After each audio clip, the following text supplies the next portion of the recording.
You're locked into Hits 92.3. The views, stories, and opinions shared on this program belong solely to the hosts and their guests.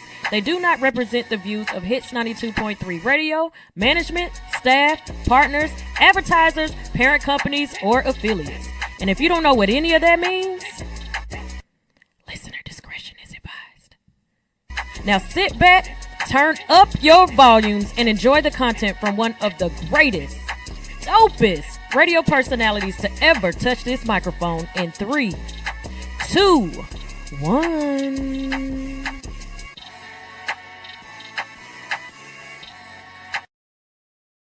Good morning, good morning, good morning. How y'all doing out there? It's your girl Sunshine Reigns, aka Griselda Blanca, aka Uni the Motivator. What is going on? Why don't y'all see me? AKA Uni the Motivator, AKA the Party Starter. But you tune in each and every day because I am your hood unicorn. I'm here to wake you up with positivity, motivation, current events, and a ton of laughter. And I am so confused right now as to what's going on. I'm sorry, y'all. Y'all know I'm good for doing 4 or 5 things at the same time. But come on, YouTube. Okay. Hold on. Let me tell you about the show today. As soon as I get into this bad boy. Am I not? Okay.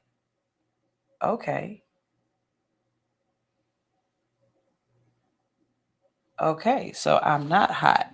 Okay, hold on. Let's go see what's going on here.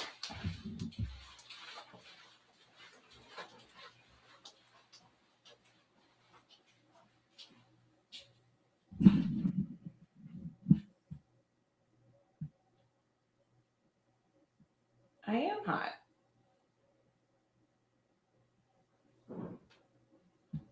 What's going on? No, I don't want to leave the studio. Okay, well, it says we're hot.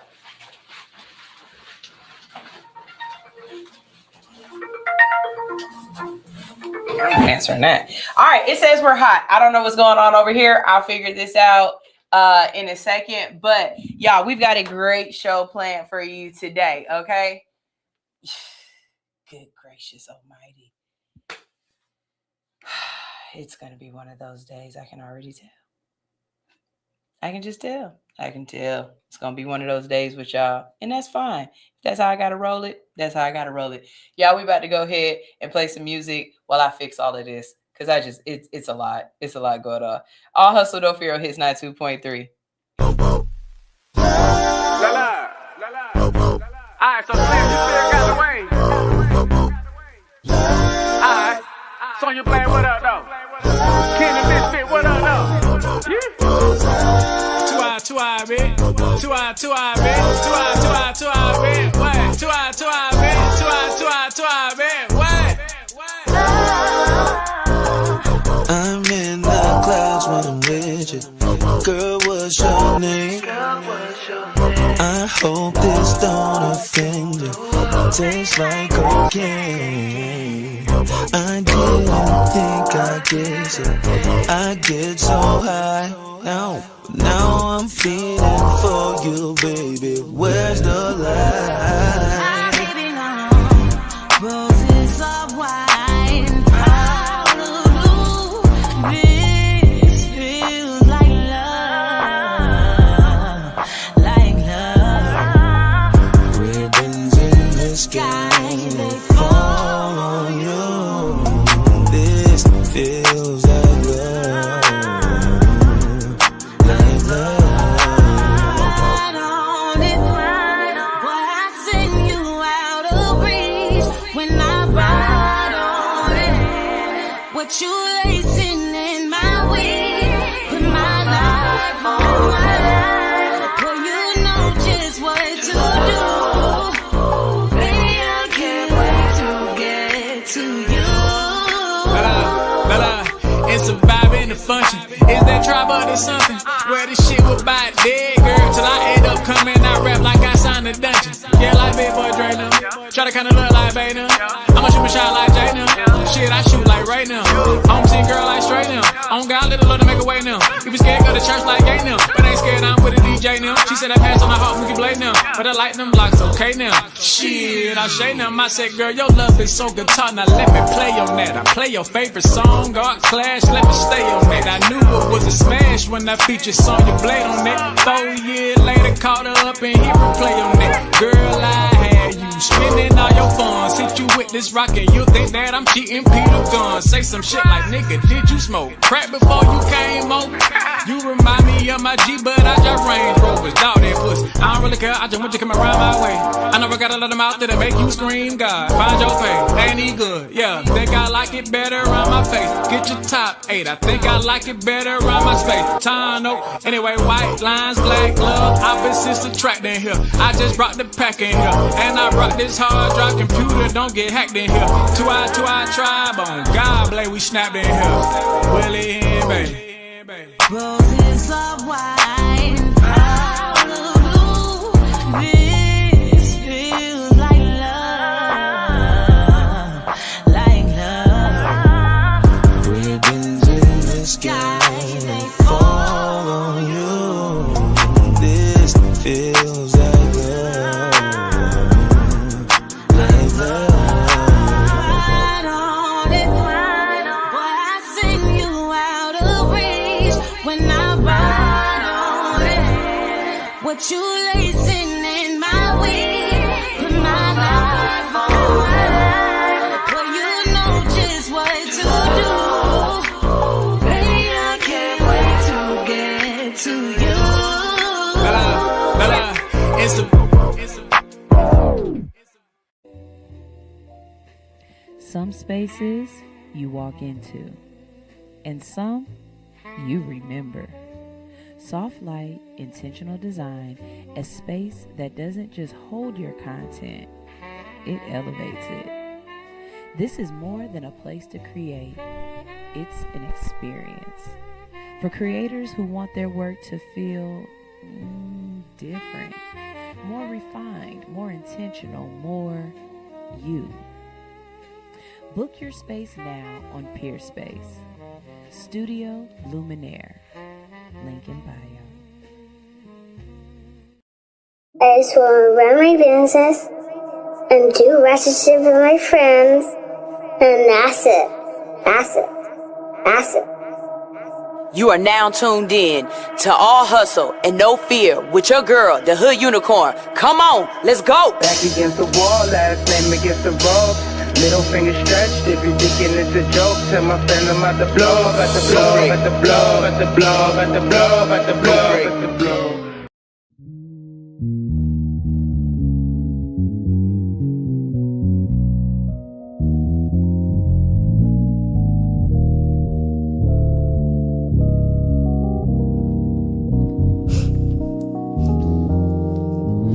Baby, come see me another day when money ain't a problem.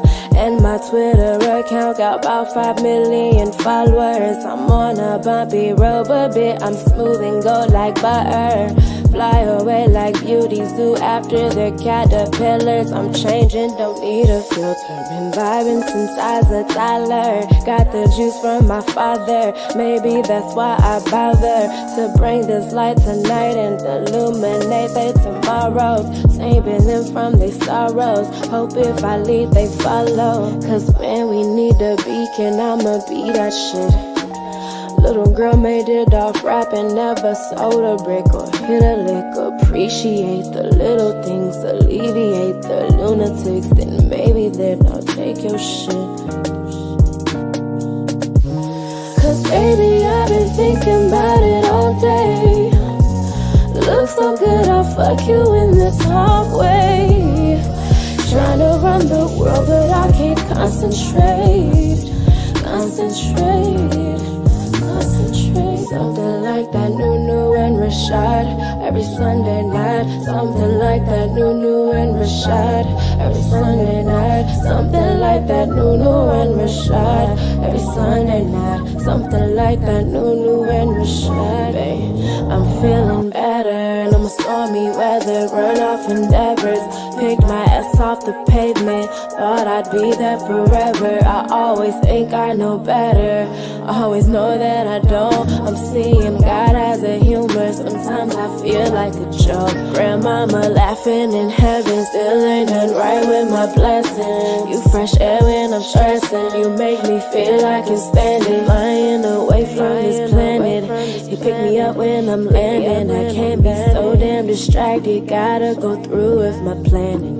I knew that we were meant to be the night I caught your show, and now we running shit but have so very far to go. And all I need is you and me, and that's the only thing I know. So go ahead and drop them draws just like before, yo. Cause baby, I've been thinking about it all day. Look so good, I'll fuck you in this hallway.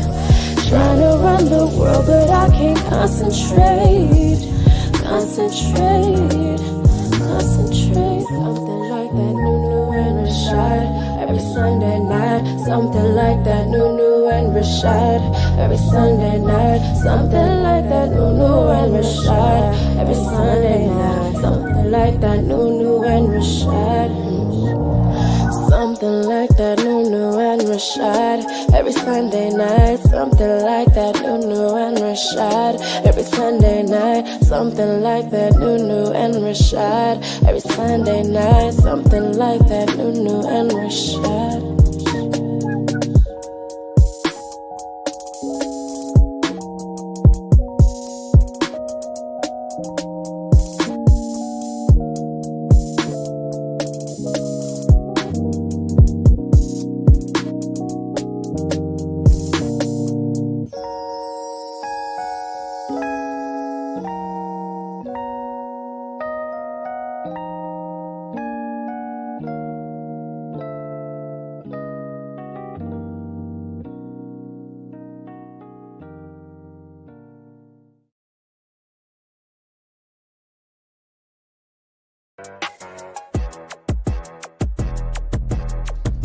Hey, the secret's out. Hits 92.3 is now accepting submissions for brand new shows. That's right, you could become a radio personality right here on Hits 92.3, the real definition of internet radio. You don't have experience? That's okay.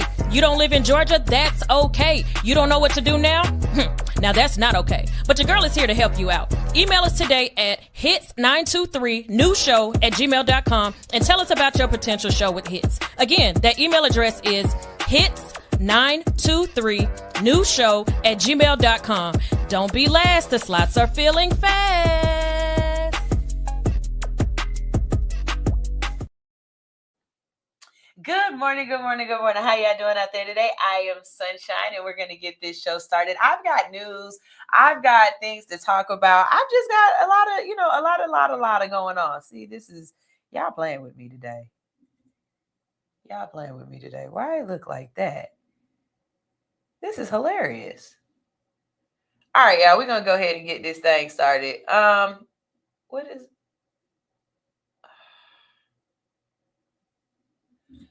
Whatever. I don't know at this point. I'm just here. All right, here we go. 420,000 peach trees are destroyed. All right. AI could be replacing workers, and $20 insulin. That's what we're talking about today on All Hustle, No Fear. We've got stories that are taking over the internet, and Stoner Brown will be in the building, and we'll be talking about some things with him as well. But before we get started, let's talk about what's going on in California with farmers cutting down 420 peach trees, right? And we also are going to talk about China and something that they're doing with their workers in AI. And also, we're going to be talking about some people that are trying to make insulin affordable, which it absolutely should be. All right. California farmers are cutting down 420,000 peach trees after the collapse of Del Monte contracts, leaving millions in losses and raising serious questions about food systems in America. Wait a minute.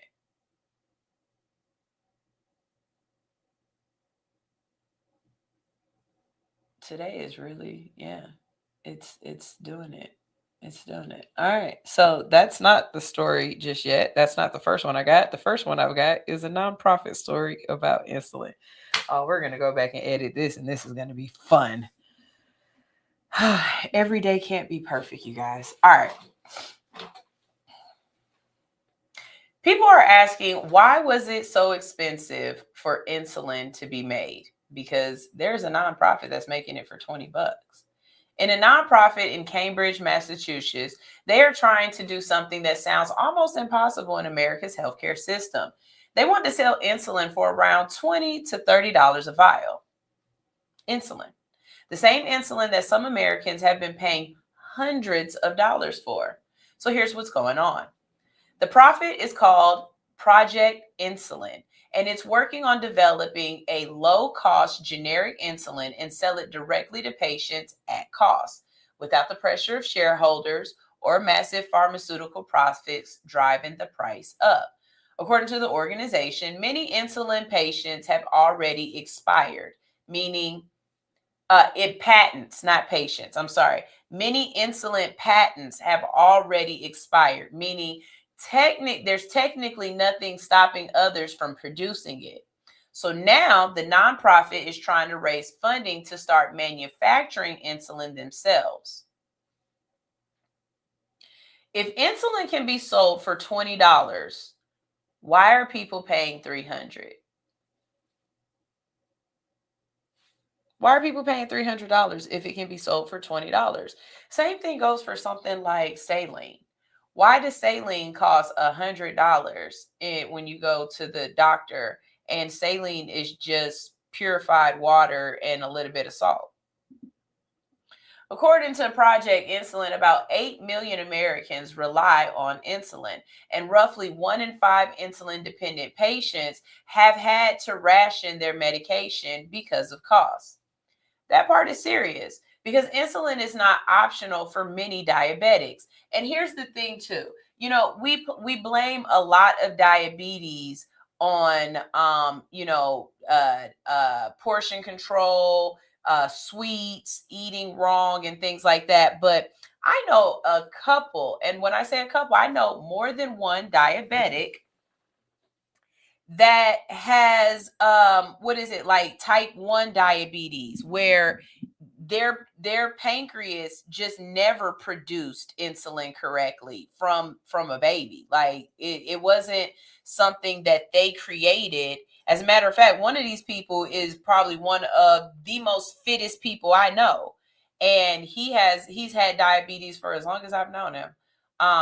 And yeah, he definitely isn't like a candy eater or things like that. So don't put this as something that, well, you got yourself into this problem because you can't, control yourself. No, there are a lot of people who have absolutely no control over why they ended up with diabetes. It has nothing to do with just, obesity or things like that, or drinking too many sodas. So, because I hate when people do that. I hate when people generalize it. This is not a generalization type thing. For a lot of people, insulin isn't optional. It's not, you can't, okay, I'll skip this month. People literally die from rationing off their insulin. Okay. In recent years, certain companies have lowered prices. You even have certain states. I believe Georgia was like that for a while because Senator Raphael Warnock, he was trying to make it so $30 that insulin got capped at $30. And I believe also it's Virginia, who is their senator has just figured out a way to cap insulin off. So it's possible. It's possible. Certain companies have lowered prices, and there are federal caps for some Medicare patients. Lilly, for example, announced major insulin price cuts back in 2023 after years of public pressure. But advocates say that millions of people still fall through the cracks depending on insurance status, income, employment, and the specific insulin that they might need. That's where this nonprofit says, we're going to fill the gap. We're trying to fill the gap. Okay? Because as Americans, we're supposed to help each other, right? This is supposed to be the greatest country in the world. Life-saving medicine should not be a business model. Living a healthy life should not be a part of your business model. It shouldn't be the bottom line. You shouldn't use that as a way to further your agenda, your luxuries, and your family worth. Like, it just doesn't sound right.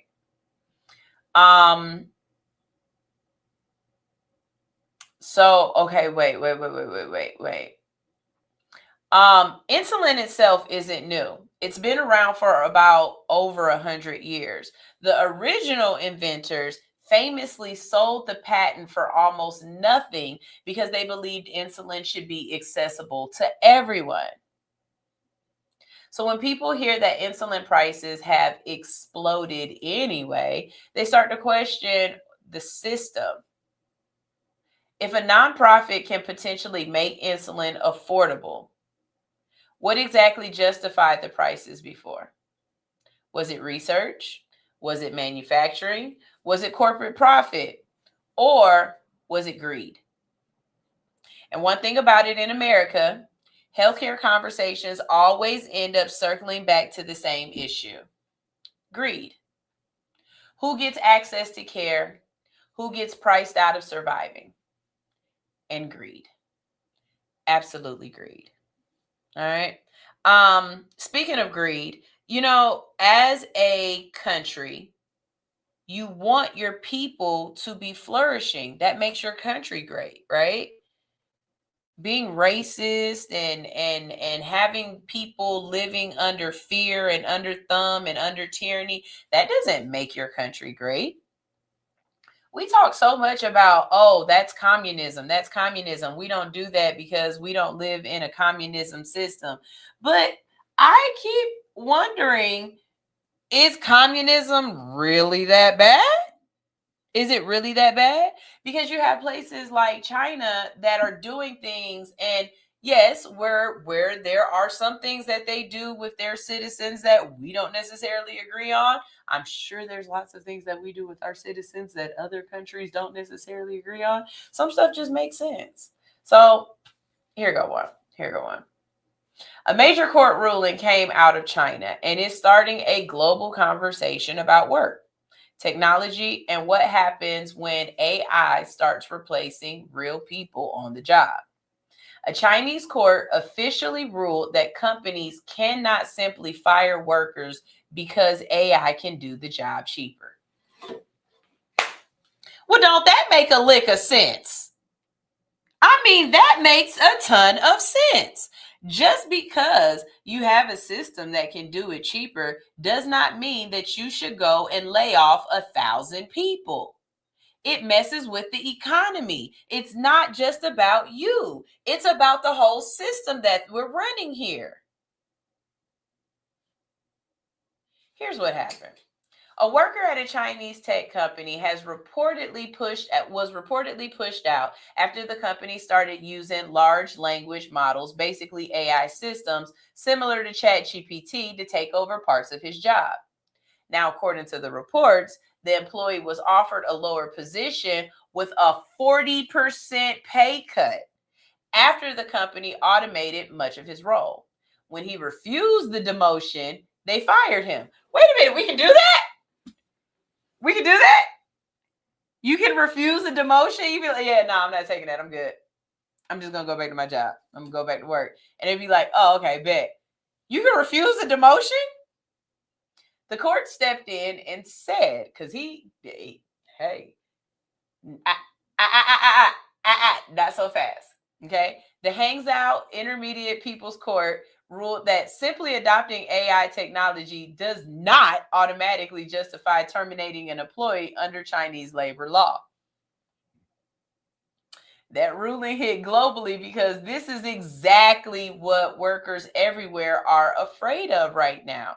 People are watching companies introduce AI tools and asking, am I training the thing that's eventually going to replace me? Now, I want you guys to think about this when you are working in these tech companies and you're realizing that your company is having you do things that is definitely training the AI. Baby, I don't know if y'all saw Bring It On, but you don't never ever train your replacement, okay? And if you do, you don't train your replacement to do it better, right, or good. That's just all I'm saying here. Like, if I was working there, I would be inputting, weird codes or mess the sentences up. You ain't got to put a full sentence. Drop some weird words in there. Because one thing I know, and two things for sure, them computers, they can only run as good as somebody take care of them. They can't fix themselves yet. Okay, this ain't the Jetsons. We got a lot of computers making computers, but you still need people to fix the computers. AI is expensive. It is expensive to run. Eventually, these companies are going to realize that it costs more money to do these programs and have this AI than it would be to just have a regular person. And we're going to have to stall them out. But we're also going to have a little bit of malice compliance. We're going to have some malice compliance out here. You want me to go ahead and train this AI? That's fine. We are up here at a business that makes pharmaceuticals. I'm going to train the AI how to cook quiche.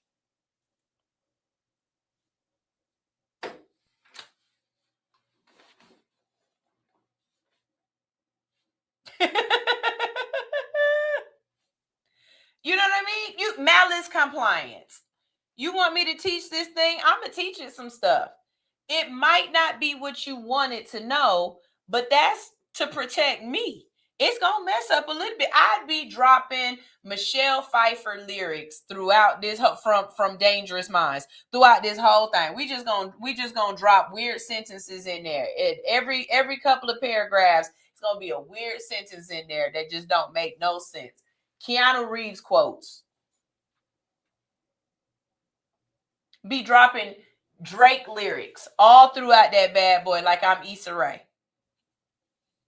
You know what I mean? Like, don't put yourself in a position where you work yourself out of a position.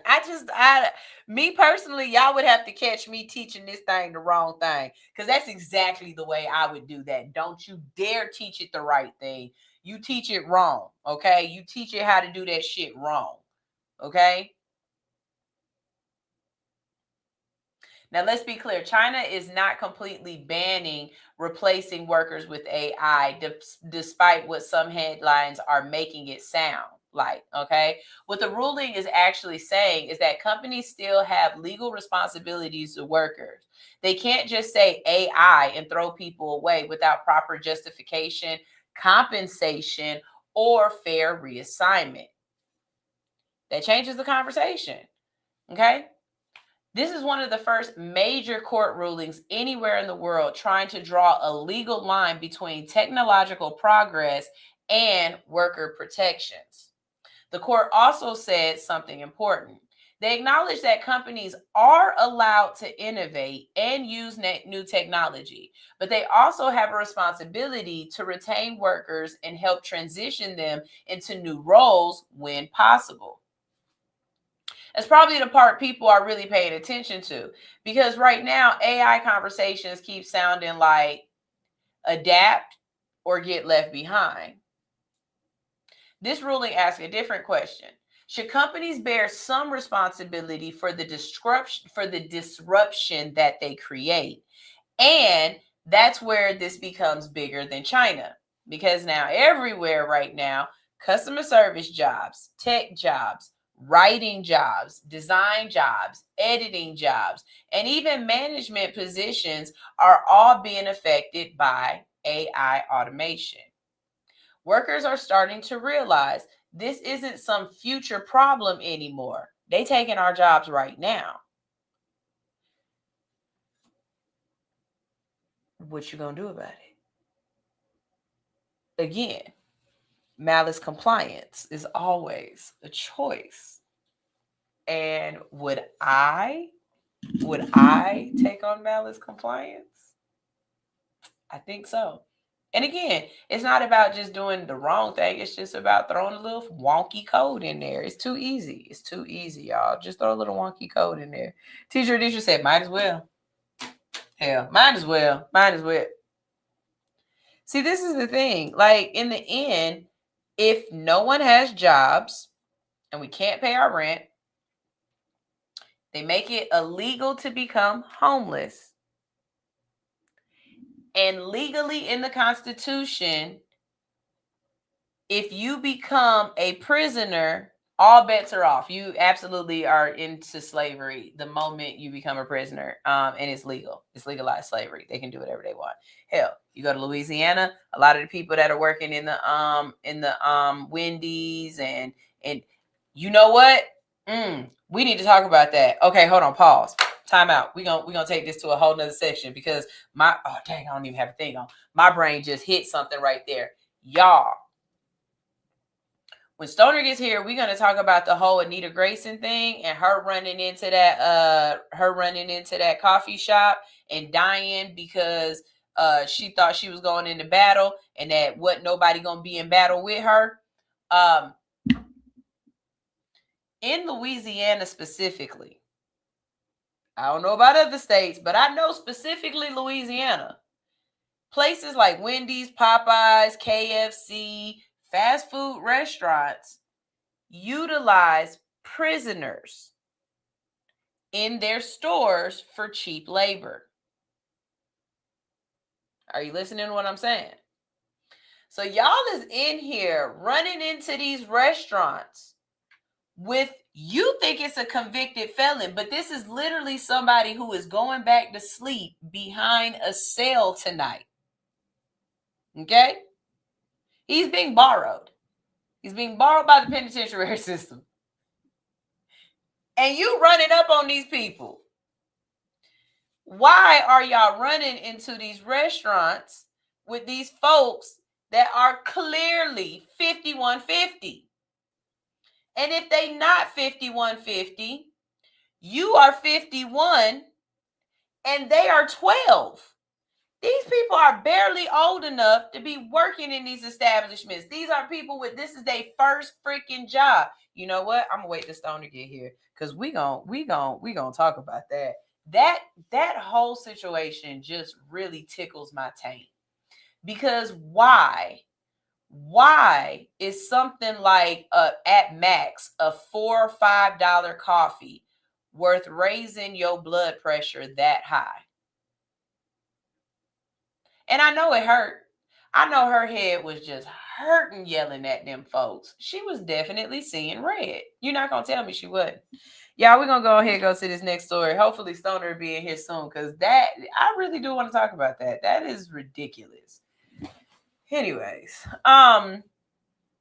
okay, since we're talking about it, just quick question. You think I'm right when I say we need to go ahead and teach the AI whatever we want to teach it? Like, are y'all thinking, Sunshine might have one right there? Like, do you have a job that you know that they are making you train an AI? You know this AI could potentially replace somebody's job. You gonna throw a little razzle dazzle in there just for fun? Just asking. I'm just asking. See, like, there are little silent protests that I do against certain things like that, like taking away jobs from people. I will stand in line. If I do not have to go through the checkout, the self-checkout, I won't. And I go through the line for a reason. That's a real person right there that had to have this job. I'd rather go and ring my stuff up with a real person that's going to get paid for this than to give it to a machine that's taking a job away from somebody in my community who could be robbing me. But instead, they're at work getting the money that they need and leaving my shit alone. Sometimes you got to think about it like that. You know what I mean? Like, is what we're doing, is it taking something away from somebody else that eventually could take something from us? That's all I'm saying. Teacher Anitra is here. She says, it used to be us training people overseas to take our jobs. Now we have to deal with these computers. And I mean, let's be honest. That's when y'all should have started the malice compliance. When y'all started having to train somebody across the water and you knew you was training them for your job, you should have been throwing in some bad code then. I mean, that's just me. Maybe I'm wrong. And that's why I don't work in a corporate situation. Because me working in a corporate situation would have me doing dumb shit like this. It just would. I would feel like we needed to. Anyways, I'm from Atlanta. Well, I've been in Atlanta for I feel so old being I've been in Atlanta longer than you've been alive, little whippersnapper. But I've been in Atlanta since the 1900s. Okay, that's how long I've lived here, since the 1900s. And for the life of me, I never thought of California as a place to go get peaches. I would have thought they was gonna be downtown somewhere, that we would have peach trees everywhere in Atlanta, but no, we don't. But California is saying, you know what? I got your peach trees. We're gonna cut them down. So, how did we get here? How did we get here? Farmers in Central California are prepping to destroy around 420,000 peach trees after food giant Del Monte Foods shuts down multiple canneries tied to peach processing. Now, thousands of acres of fruit basically have nowhere to go.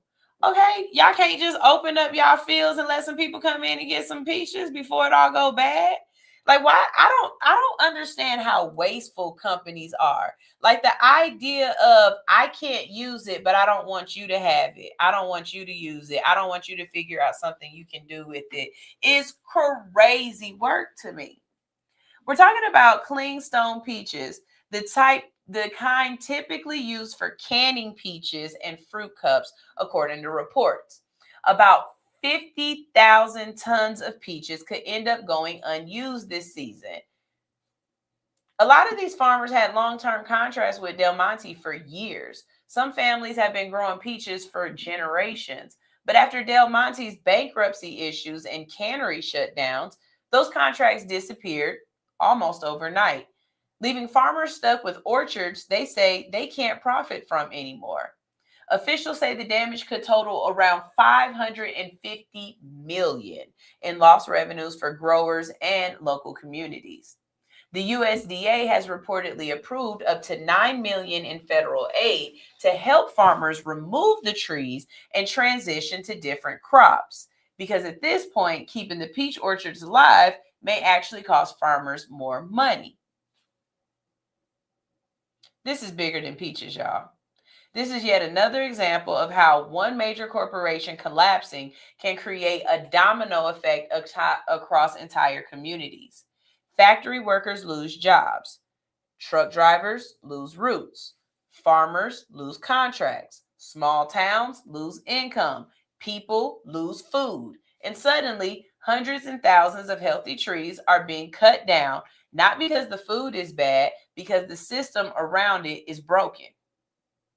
People are out here paying $7 for fruit at the grocery store.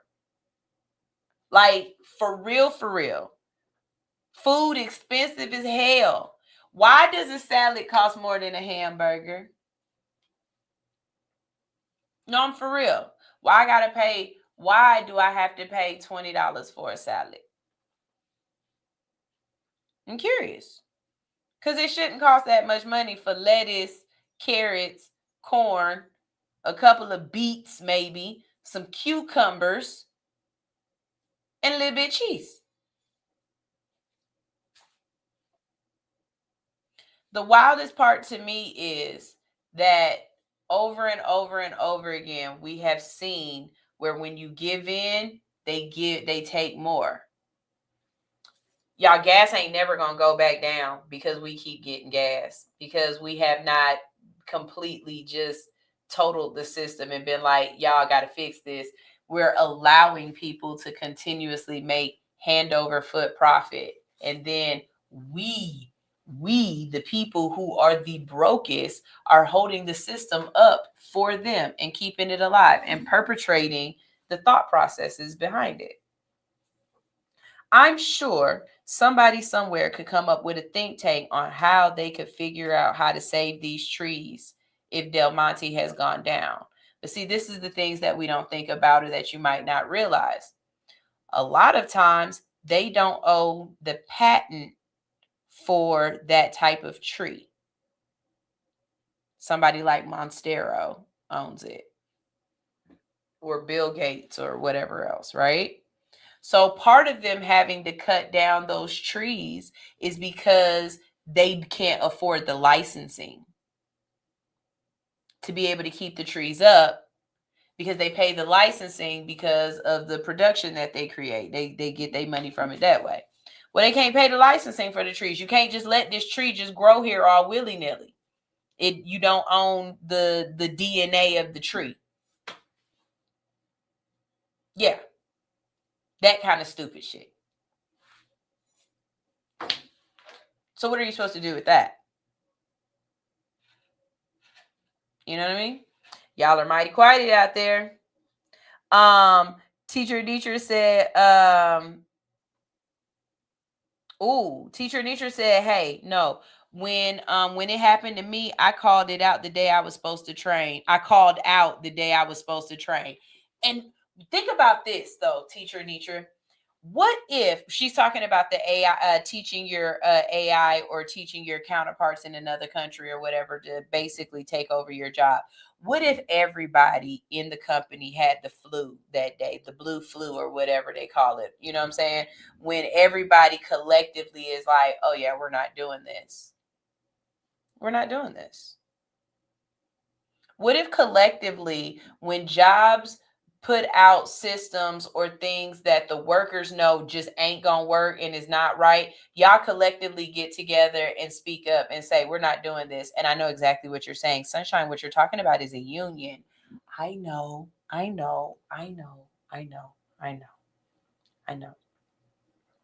unions are basically illegal or just one of those things that they try very hard for companies not to have. And you will get a Walmart or a Amazon shut down with even the slightest talk of unionizing. I get it.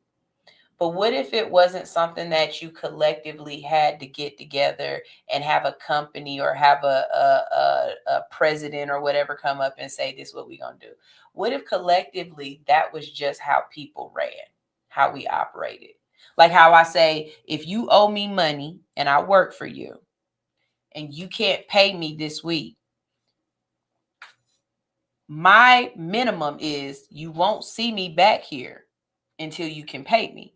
I'm not going to give you more of my time and rack up more of a debt for you. I'm doing this for you.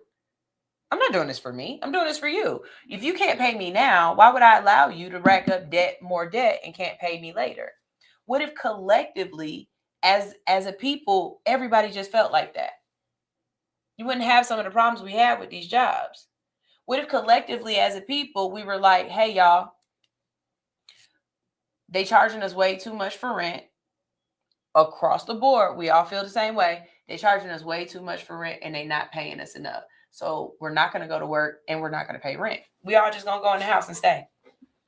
We're just going to go in the house and sit. You got to do something.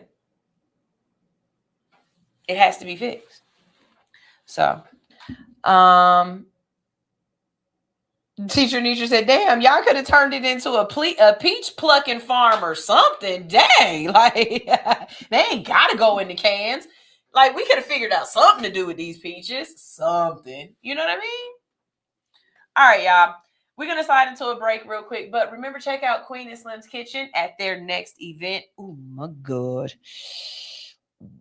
I love me some Queen and Slim's Kitchen. Let me tell you something. I know it sounds weird when I said it, but Slim might be the only man that's ever cooked for me like that. Oh, I love that man. I love that man. Queen was like, don't say it like that. I feel you, Queen, but man, I ain't never really had no man cook for me like that. The plates be great. And I just love it. God, that man can cook. Y'all mention All Hustle, No Fear, and you'll get 30% off of your order. Okay? You can follow Queen and Slim's Kitchen at Queen and Slim's Kitchen on all social media platforms, and you can find out where they're going to be at for their next events, or you can hit them up for catering inquiries. Okay? Because let me tell you something. Stoner Brown had a birthday party for his son, and he had Queen and Slim's there. And when I tell you, I was mad because he literally said, y'all can't take stuff home. He said it. And then he put a whole pan away and was like, oh, no, this pan is just for me. Hire Queen and Slim for your next event. I promise you, it's worth it. All right. Artists, if you've got music that needs real exposure, this one's for you. You can submit your music today at allhustlenofear.com. We take clean and explicit music. And our music packages include radio promotion, streaming promotion, and visibility across YouTube, TikTok, and Facebook and Instagram. Right now, we're running a $30 special for music or your music video. It's 1 month promotion. All right. Don't sit on your work. Get it heard. Visit allhustlenofear.com to submit your music today. All right. And speaking of music, we're going to go ahead. There was a comment just popped up. Oh, no, it wasn't. We're going to go ahead and play some music for y'all. And when we get back, hopefully Stoner Brown will be in the building. And we've got a couple of conversations to talk to you about. And we are definitely talking about Anita Grayson. Definitely going to talk about that. Here's Shakira with Toxic. This goes out to you know who.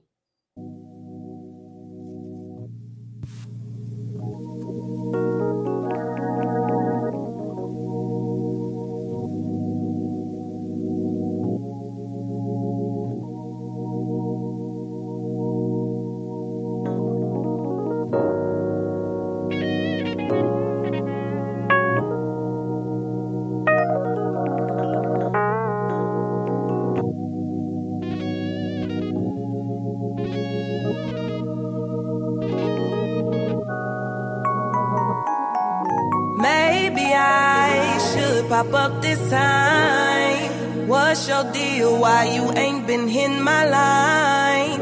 I assume you found some you think is fine. She can't be much better than me, nigga. I am prime. Who in the hell do you think you're fooling, yo? This gotta be the $1 million question. Thought I learned my lesson until you reached out to me with that cap confession. Ooh. Tell me why you and I gotta be so toxic.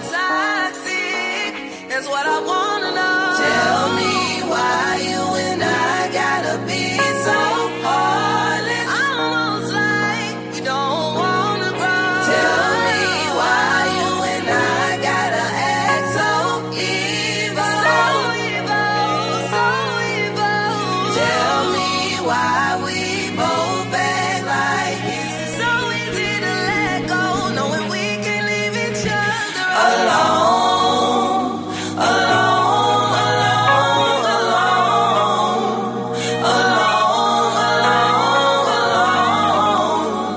alone, alone, alone, alone. Since day one we had this high.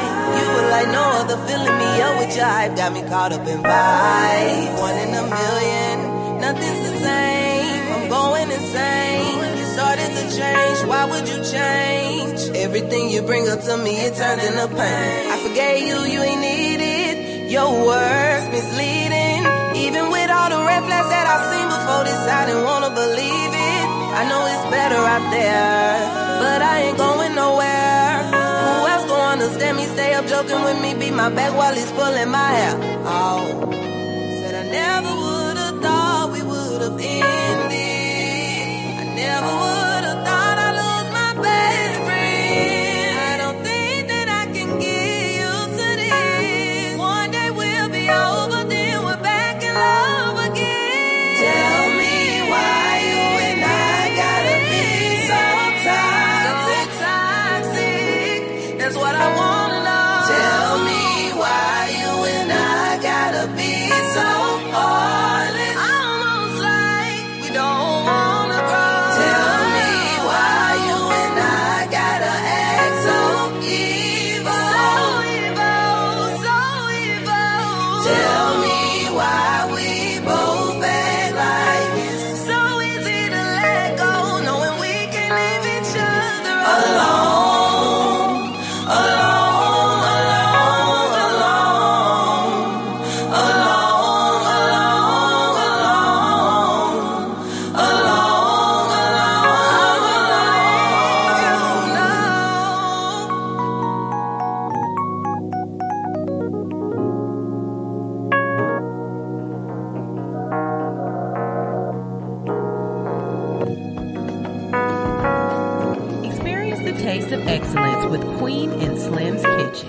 We cater events, private parties, corporate gatherings, and more. Book now by texting 757-729-0244 or visit @Queen and Slim's Kitchen on Instagram to make your next event unforgettable.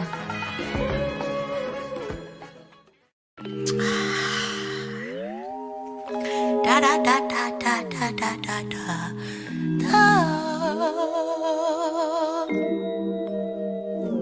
You get on my damn nerves. My patience running thin. This ain't even anger. Bitch, you make me anxious. This is barely about us. You got problems in your mind, and you keep making big threats, and we don't see eye to eye. You spend half your life with dilated pupils. I don't think you're nice, and you treat me kinda cruel. All your moves is crazy, you compromise my safety.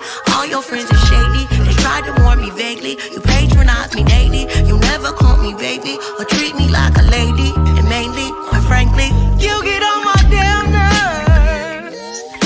My patience wearing thin, and this ain't even anger. Bitch, you make me anxious. This is barely about us. You got problems in your mind, and you keep making big threats, and we don't see eye to eye.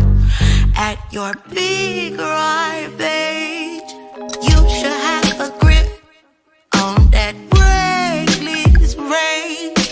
And I should take a hint, cause my resting state shouldn't be delusional.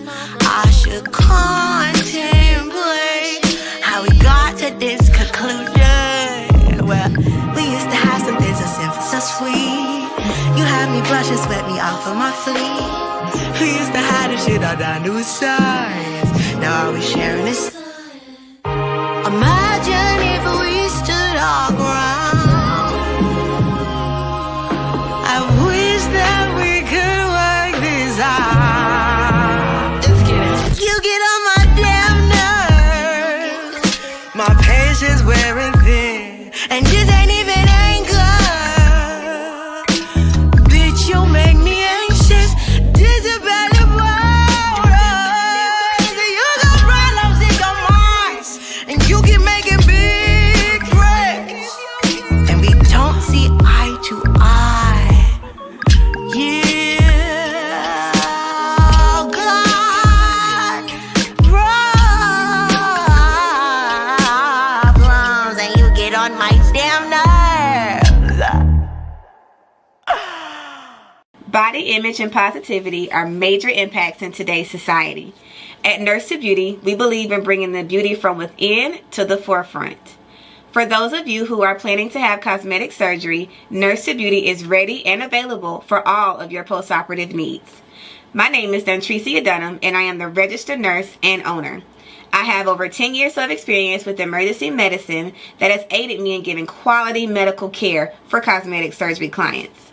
We specialize in a number of safe and effective options and solutions to help you achieve your ideal body image.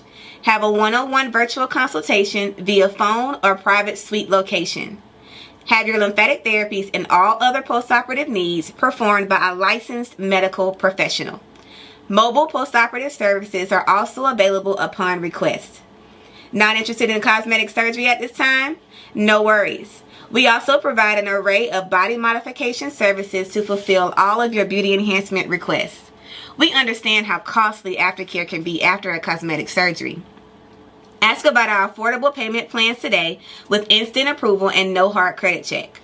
Log on to www.nursetobeauty.com for more information. Call or text 404-849-0260.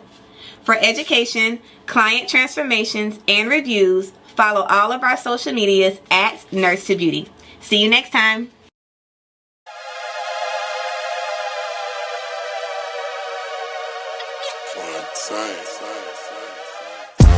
Let me get it. It's about another one, I put it on your fitted. Willing hand, baby, but who the baby sitting? Me and Blade, they can stomach it, they put it running shit it. I'm a Booker T and 95, can you dig it? Okay, we coming for you niggas, say it, I meant it. Downtown Atlanta, I was right there by the Civic. When I found out I can really do it, so I did it. I'ma rock this shit like I want to. Ooh, I'ma fuck around and move. Go against the tribe, you can fuck around and lose. Shit hit so hard, they can fuck around and sue. And I'ma win that. This my house, you a house, get Sinbad. Picture me a goat, when you snap it, can you sit that? We gon' drop this and they gon' feel it like an impact. I'm a different type of nigga on the microphone. And I'm from the 6, see we talking about his own. And I'ma let y'all have that, but right now it's all about me, like in my song. If you want smoke, boy, you better buy a bomb. Me and Teasy, we in the zone like we by the zone. If you got heart, you can ride along. Y'all can't see me to the end of the show. Bicon, wait a minute. Me and Blade finna make another run again. Me and Blade finna make another run again. Me and Blade finna make another run again. Me and Blade finna. Me and Hand finna make another run again. Me and Hand finna make another run again. Me and Hand finna make another run again. Me and Blade make it to the whole summer. I like it when you jam. I like it when you jam. I like it when you jam. You know who I am. You gon' get this dance. I like it when you jam. I like it when you jam. I like it.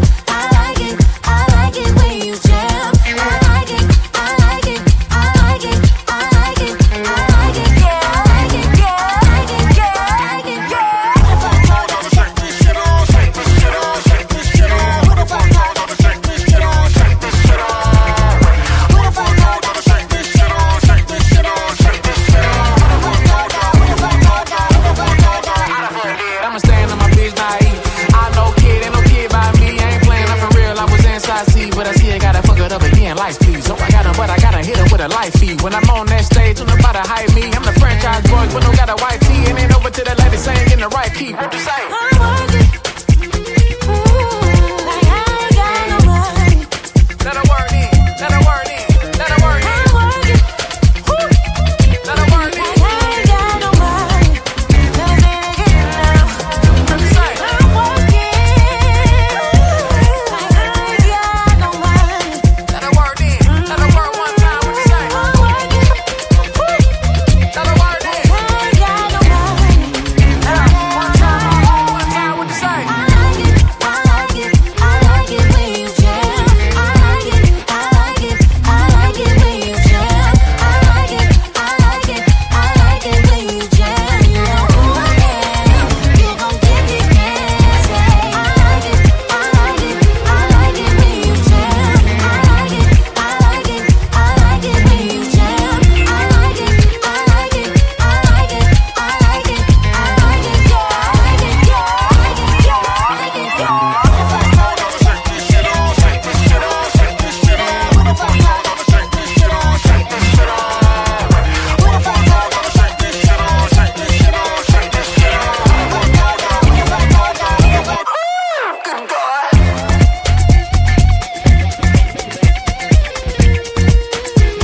That's what I need. That's what I'm missing right now. I need somewhere where I can go listen to a good live band and really just feel the music on my heart. You know what I mean? Like that's what I'm needing right now. What's up, y'all? Welcome back. This is All Hustle, No Fear on Hits 92.3. Stoner will be in the building shortly. He said he's about 10 minutes away, so we're going to get started with some of the conversations that we're going to have with him. We will be talking about, like I said, we definitely will be talking about Anita Grayson. We're also going to try to talk about Delaware has decided that corporations can vote in local elections. Yeah. And the first thing I thought about when I heard that was when y'all allowed Hobby Lobby to have opinions about whether or not their employees could have birth control or not. I knew right then we were starting a deadly line that we did not need to cross. That as a business, what I do with my body should not affect you at all. And so now we're going to talk about that with Stoner later on today. We're also going to talk about this rumor that's going around with TSA saying that they don't care if you have weed in your bag no more. When I first saw that, I was like, oh yeah, nah, y'all about to get caught up on some shit because weed is still illegal federally and y'all don't play with the airport. Like, you could fight. I beat your ass on the courtroom steps. I beat your ass on a courtroom step. I swear to God I would, with no problem.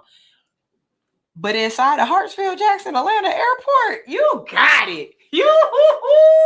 I'm never going to be on a no-fly list, okay? In Hartsfield Jackson, baby, I'm the most respectful person you know. You got it. You could 5150 me in Hartsfield Jackson, and I promise you, you're not going to get a rise out of me because it ain't no way in hell you going to take away my flight privileges forever. Y'all be acting crazy in the airport. Y'all can't do that. But you also need to know what you can and can't do. If TSA is saying they don't care, let's make sure we know what we actually supposed to know. So we're going to talk about that in a little bit. And I got another story right here. What's this lady talking about? As a matter of fact, you know what? We can start one now. And then when Stoner get here, we'll go with the ones that I really want to talk about with Stoner. Let me see. Y'all got... Teacher said, girl, I am in the kitchen jamming. I've been playing some good music this morning, haven't I? Y'all make sure y'all hit up All Hustle No Fear, and you need to submit your music if your music is good enough to have us jamming and moving and grooving and stuff like that too, okay? Speaking of jamming, moving, and grooving, tonight we have a really great show. He's been on now for about a good couple of months now. I think it's been about 4 or 5 months that he's been on the station. But the Soul Love radio show is just a really good show. He doesn't stream because he plays different music and he can get us kicked off of YouTube. So he doesn't stream, but the things that he talks about, the way he incorporates the music with his topic, and when he interviews people, the way he just shows love. Soul Love Radio Show is a great example of good shows on Hits 92.3 that offers people the ability to really just showcase themselves and what makes them so special. Soul Love is a very special individual, and it shows in how he cultivates his show. And whether he hears this or not, it is what it is. Clip that. I don't know why I always look over here like it's somebody over here that's about to clip it for me. Anyways, clip that. Whether he sees this, me giving him his flowers or not, Hits 92.3 as a whole has just had some really dope shows that have taught me things and that have given me completely different perspectives. So check out Soul Love. He really does have a good show. He really does have a good show. Big Red, what's up, big baby? How you doing? I have missed you. I don't know why I be seeing you pop in on Stoner Show and talk to them and stuff, but you ain't been over here on my show in a minute, so I've been kind of jelly. You know what I'm saying? I've been feeling kind of jealous, like you don't love me the same no more. But Big Red, I have so many great things to tell you. I really do. You will be very proud of me at the things that I'm doing. And one of the things I want to say is when you were like, just make more money. I want to tell you I hated you for that one. Because it's like, if I could just make more money, I would just make more money. But one of the things that I implemented that I'm doing or I'm working on, one of my little side quests, I'm waiting for it to make more money. But I see the potential of it, and I've been working on it. So I can't wait to actually sit down and talk to you again because one thing about it is, if we talk, we not talking again until I did something about whatever we did on that last conversation. I don't care if it take me 6, 8, 12 months to talk to you again. I am not calling you back until I did something from the previous conversation, because it just doesn't feel right to come back with an empty hand. So my hand is full, and I have a lot to talk to you about. And I know every time you pop up I say that, but it's very true. We got to sit down and we just need to have a little powwow. I am stalling.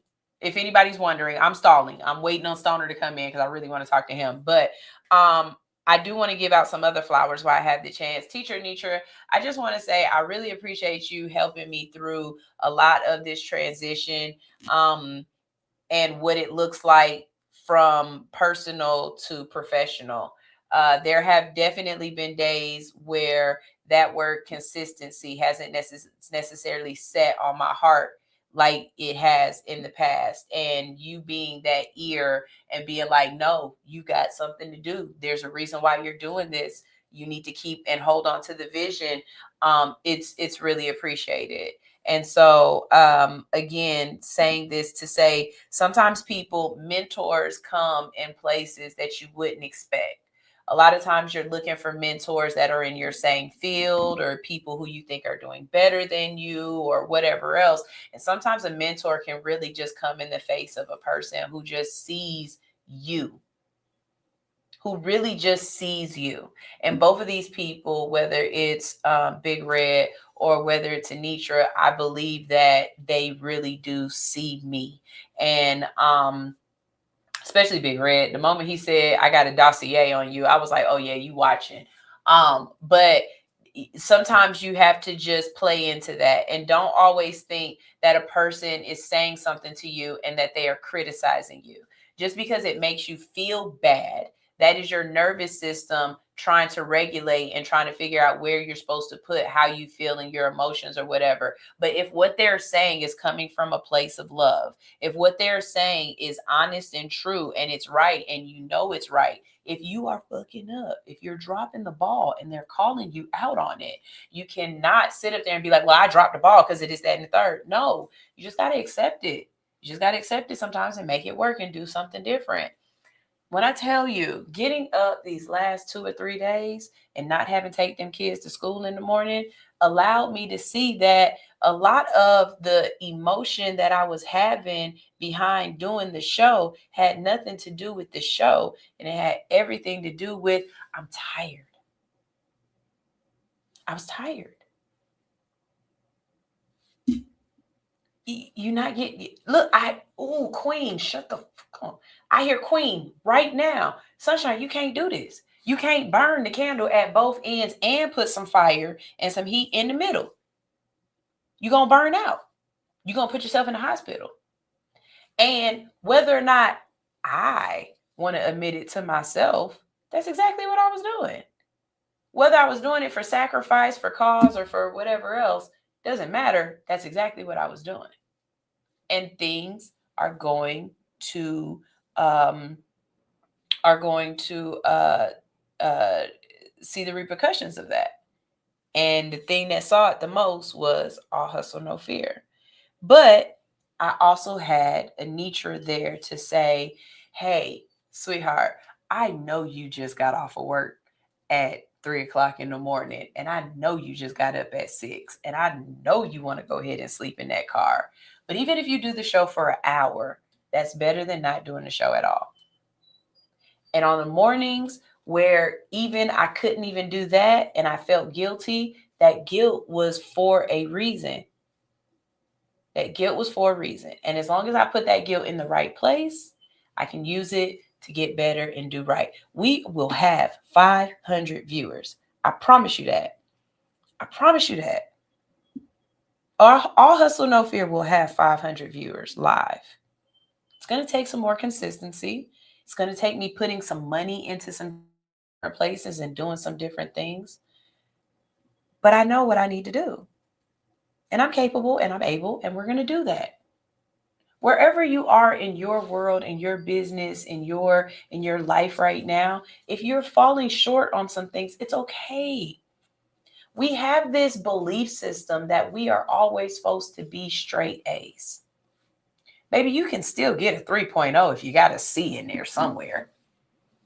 You can. You can still have it all and not have it all.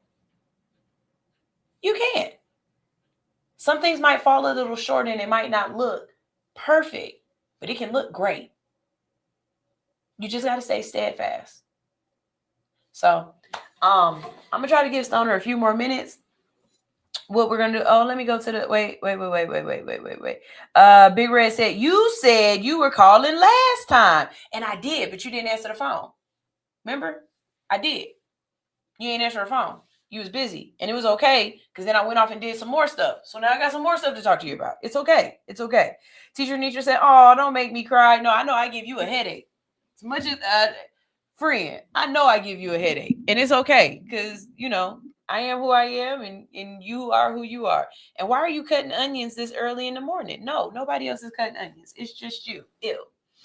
Big Red says, you got me emotional this morning. I have a big call later this morning. Unicorns such as yourself are the reason I got into coaching and mentoring in entrepreneurs. I'm so proud of your growth. Thank you very much. I do appreciate that. And I also know that, you know, my growth is because a lot of the conversations that I've had with you guys right here on this show. And I just want to say, you know, some big things are happening to me. I just got finished hosting a wedding, 2 festivals. I will be hosting a event for the 4th of July with Young Jock in the city of East Point.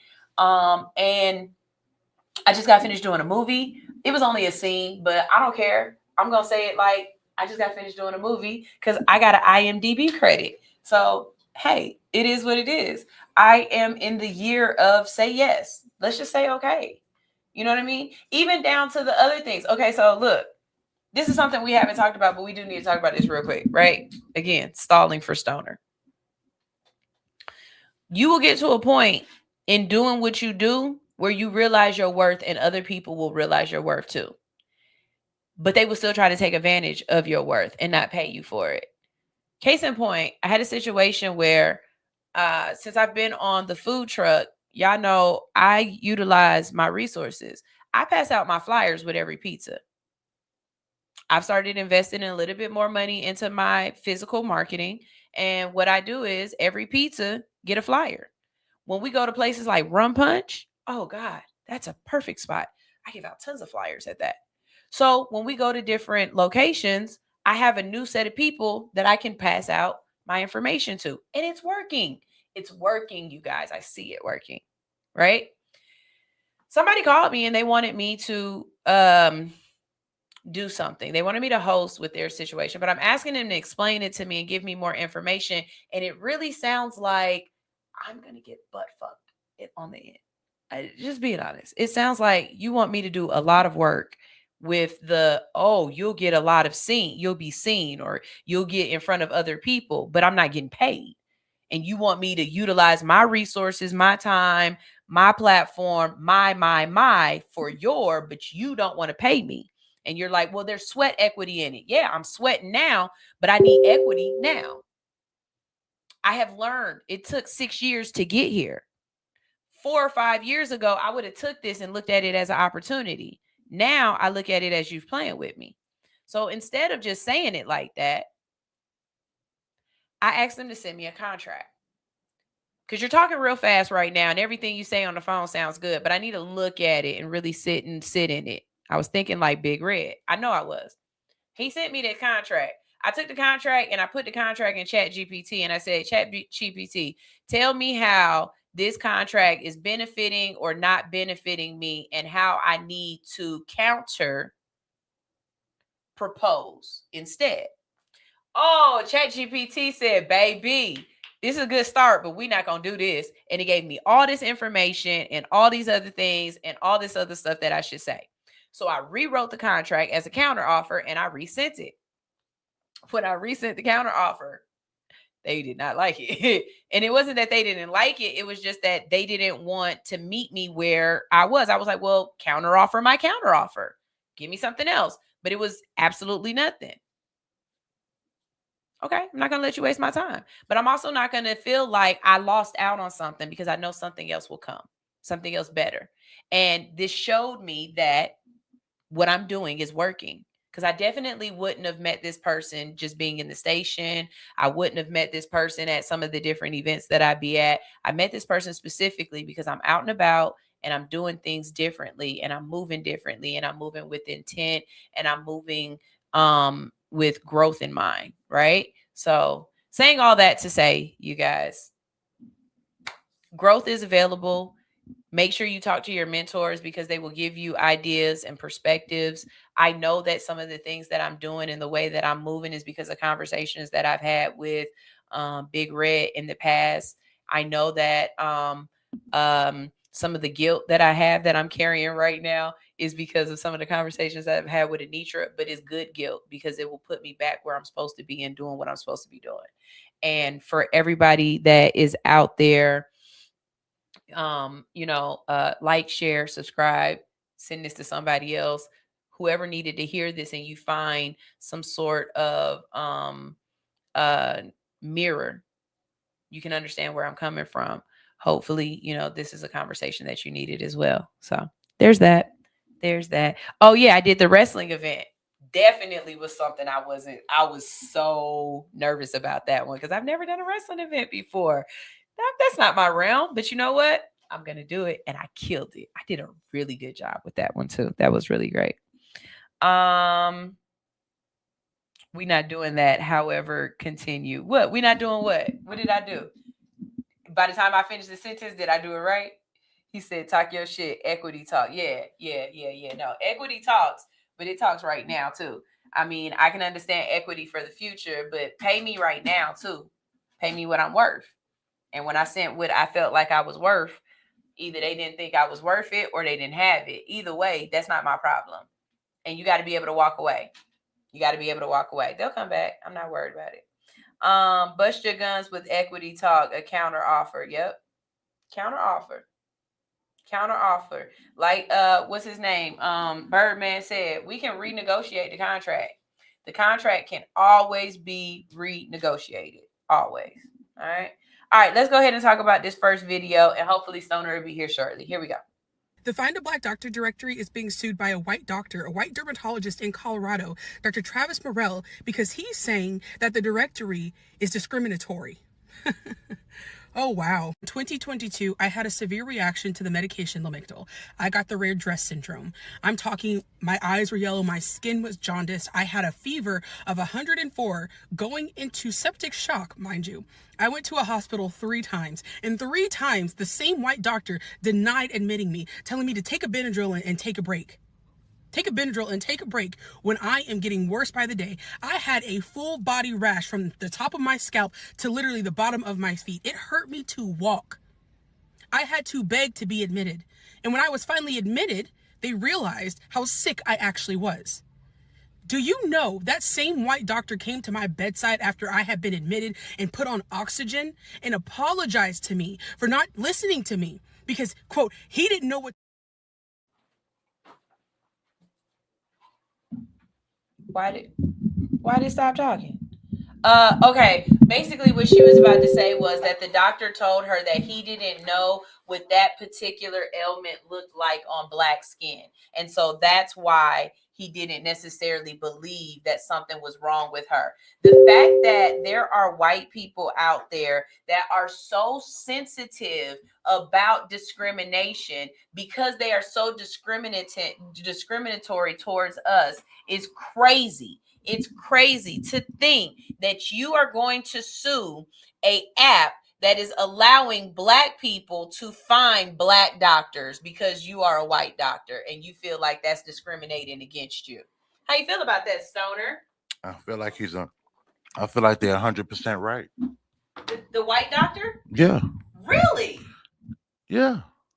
Why? Explain. I love you. Explain. Damn it, I didn't want to cross over. Go ahead.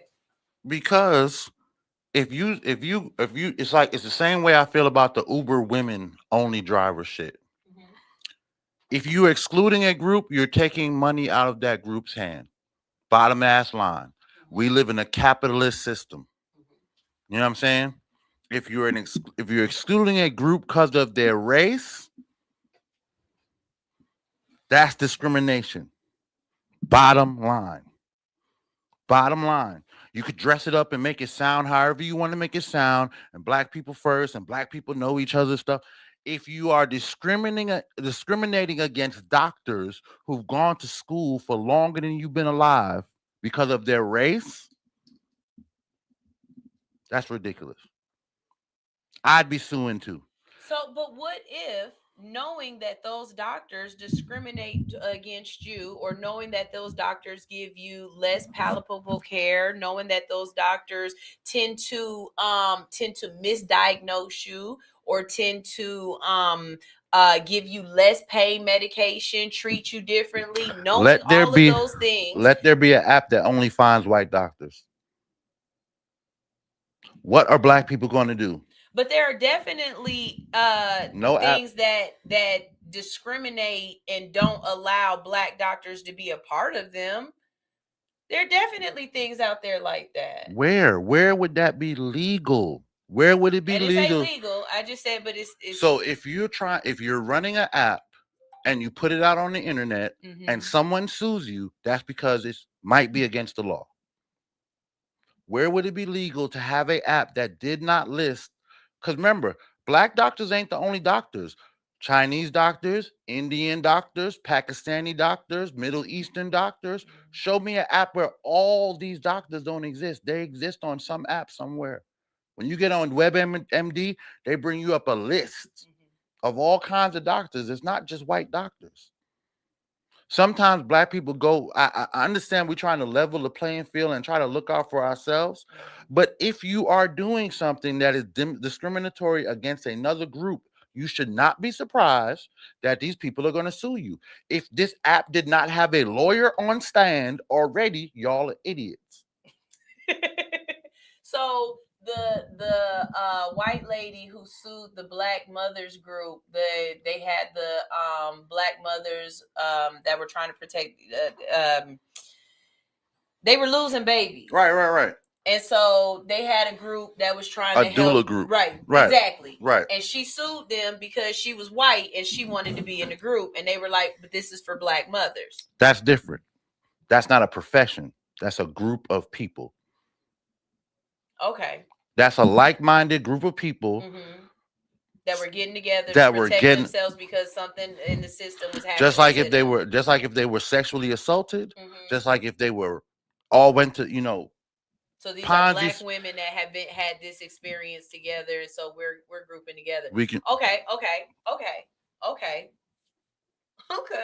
That's a group of people that's been mistreated and wrong. So what about that that grant program where they trying to shut down them Black women that have a grant program where they're going to give the money out to a black female business.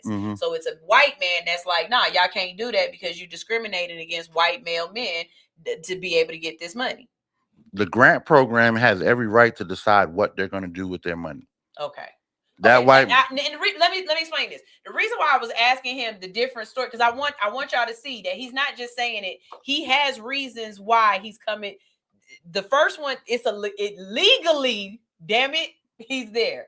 Okay. I like this. Hold on. Sunshine Stoner, ask your doctor, have they read that book? It is discriminatory and they will be liable for major lawsuits. Wait a minute. Medical Apartheid is a great book that speaks to this topic. I agree. Medical apartheid exists. This all exists. Definitely. I'm not saying that I'm not saying the reason why they made it doesn't make sense. Yeah, I'm not saying the reason they made it doesn't make sense. But the legality behind the actual thing is what we going off of. Right. We can't just unilaterally rewrite the table just because we know that. We know it's against us. We know shit is fucked up but there's a legal way to do that shit.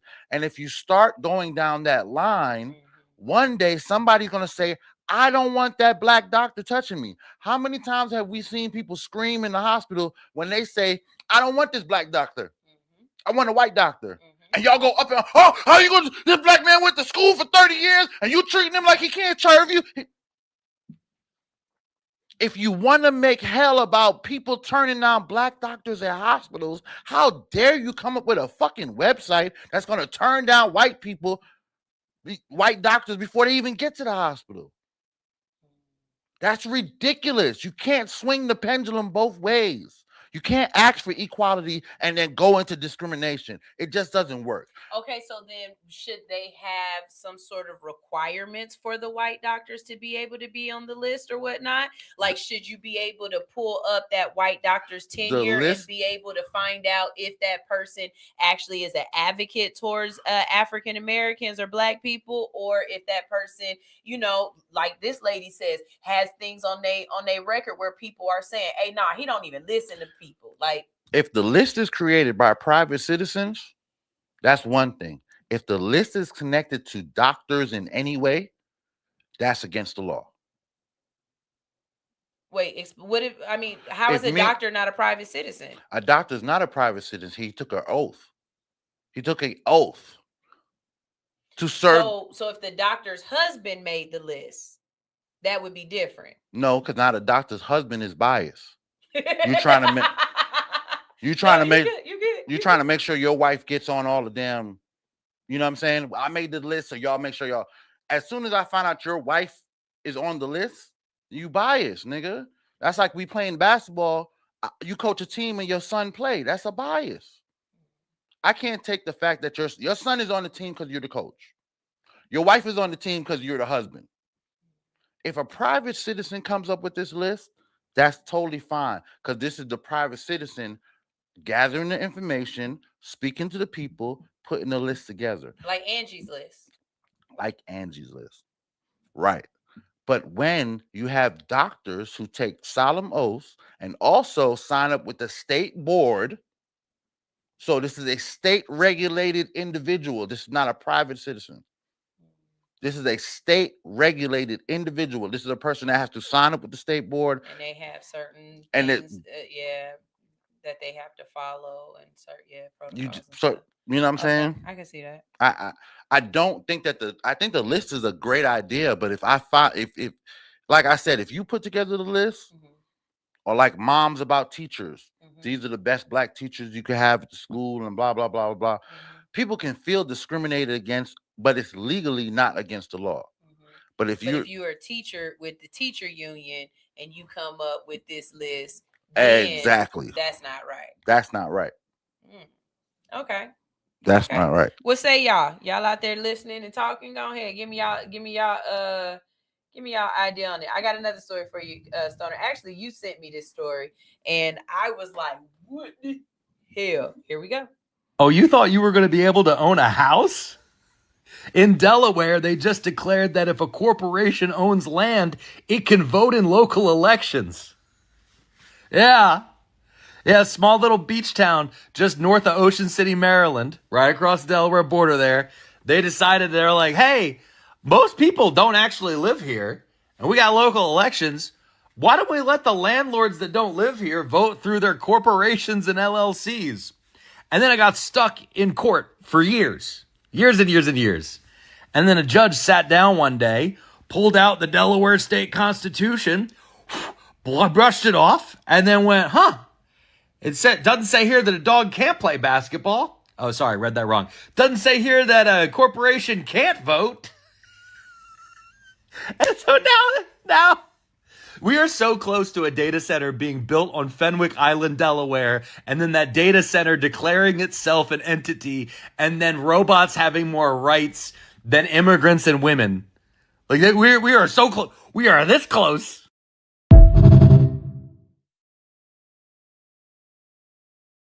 Like I said earlier, when I saw this, the thing that came to my head first was Hobby Lobby. So years ago, Hobby Lobby petitioned that as a corporation and as a business, they have a vested right to have political or religious beliefs as a business. Okay. And so as a business, they feel like their political belief is we don't believe in birth control. So they don't allow their employees to be able to receive birth control on through their health care.